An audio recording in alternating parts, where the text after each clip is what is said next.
Hey, ladies. Regina Phillips here, and I am back with another episode of Kingdom Car Chronicles. Ladies, I pray that your week starts out or has started out and will continue to be blessed in the Lord, and God's favor rests upon you this week. So last week, we started out the week and I told you guys that I was trusting and believing God to do something amazing. And like I said, Friday, God was doing that, and God continued to do that for the remainder of last week. So I honor God for just being who He is and for being mindful of someone like me, someone who's imperfect, but I trust God to continue to do just what His word says that He will do for His people. So this week, I'm just as excited, if not more, as I was last week about this topic, how to be a woman of virtue. We're going to continue that topic until God says otherwise. Okay, ladies, so we're going to jump right in. Last week, the 3 videos we talked about, first, not being a nag to our husbands. My mother taught me at a young age that men don't want to come home to a nagging wife. So if that's something that you're doing, pray and ask God to help tame your tongue and show you or give you wisdom in certain areas to where you know when to speak and when you should just be quiet and pray. The next thing we talked about was Proverbs 14:1. I believe it is, where it says, a wise woman builds her house and a fool plucks it down with her hand.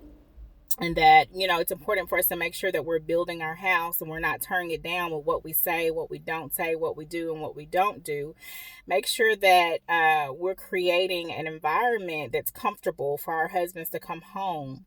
In the last video, we talked about the heart of our husbands, making sure that we are doing things that ensures that the heart of our husband trusts in us confidently so that he can be open and vulnerable to us, ladies, because God created us to be a helpmeet to our husbands.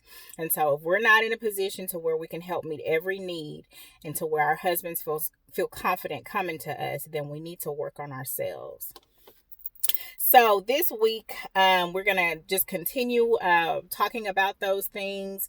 And I know, ladies, you may be saying, you just don't understand. You don't know what kind of husband I have. You don't know he does this, he does that, he doesn't do these things, or my husband, whatever. Let me just say, it does not matter what kind of husband you have. You made a vow when you married that man until death does you part.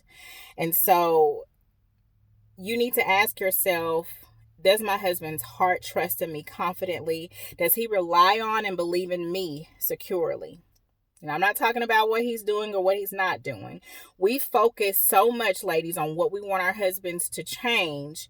And that's not our jobs. It's God's job to do the shape making and molding, as I told you last week. But it's our jobs to pray, to notice those things and pray. Ladies, you knew what kind of husband you had before you married him. Now, granted, I know there are some things that don't come out until after we get married, but for the most part, you knew what kind of man you were marrying, hopefully. So you chose to marry him, and you said until death do you part. So now you've got to do your part and be that helpmeet God created you to be for him. So when there's something in your husband that you notice that isn't right, as a woman of virtue, you need to give that thing to God and love your husband. And I told you, ladies, last week to love the hell out of him. Literally. Seriously. If you do that, God's word is true, and it says love conquers a multitude of sin. So whatever your husband is doing, even if it hurts, ladies, and this is tough, but it shows maturity. Even if it hurts, you've got to continue to love that man. So there's so many ladies, when you go through stuff, we automatically jump to that desire to end a marriage because of a problem or a disagreement, or because he won't do what you want him to do. You want to just call it quits. Ladies, that's immature. And marriage is for grown and mature people. So if you're not married, please take this to heart. and understand that the desire to end a marriage because things are not going the way that you want them to do, that's selfish. It is so selfish, but we get this world's idea of what marriage should be. And I'm going to say this because this is really my heart.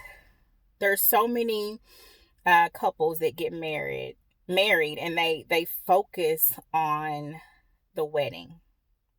And so for the most part, you take a year or maybe even 2 years, a year and a half, however long, and you focus on making sure that that wedding is perfect, something that's only going to last no more than 2 or 3 hours. You take a year planning. But there are so many couples that don't take time to cultivate themselves and learn their role as a wife or their role as husband. They take very little time and put very little effort into that to come into a covenant agreement with someone in an institution ordained by God that you lack knowledge of. And so therefore, you don't realize that once you say, I do, the forces of hell go into effect, and assignments and attacks of the enemy go into effect for you and your husband. Why? Because marriage is the example of Christ's love for us. And so that institution ordained by God is supposed to be God's example here on earth to everybody else of his love for us. And of course, that makes Satan hate us all the more because he wants to distort who Christ is. And so if he can cause you to get a wrong perspective of your husband, or if he can cause a disagreement to where, oh, I just don't want to do this no more. This is just too tough. And you call it quits. That's what I mean about it being immature, and that's what I mean about it being selfish. You got to take just as much time and effort as you take in planning a wedding and planning wifehood, or planning how to be a wife, planning how to be a husband. Because it's not easy. It's not for the faint of heart. But it's so rewarding when you adhere to the principles in God's word. Yes, you're going to go through some tough times. But essentially, until you can say, we got through that thing that was meant to destroy us, that was meant to destroy me, that was meant to tear me apart from my husband, we got through that. Until you can say that you got through it, you really can't say you have a marriage. Because anybody that says, oh, my marriage is great, it's, a bed of roses, and we're so excited, we're just in love with each other, it's not real. That's not real. That's not real. Because anything that God does that's effective, Satan wants to distort it. So you got to be careful about that and be wise, ladies. Those of you who aren't married, it's not just about that wedding. It's not just about the dress. It's not just about the ring. Girl, you got to take some time and get some spiritual weaponry in your arsenal, because Satan coming for you, and he's coming for your husband, and he's coming for your kids. If you build, as you grow and build a family, he's coming for you. And if you ain't got no weapons in your spiritual arsenal, he gonna tear you up, and it's gonna hurt, and you're gonna want to quit. But if you get yourself connected to some women who can teach you how to love your husband, it'll make the road a little bit easier. So again, when you can successfully work through a problem meant to destroy you and your marriage, then you can say that you have a marriage.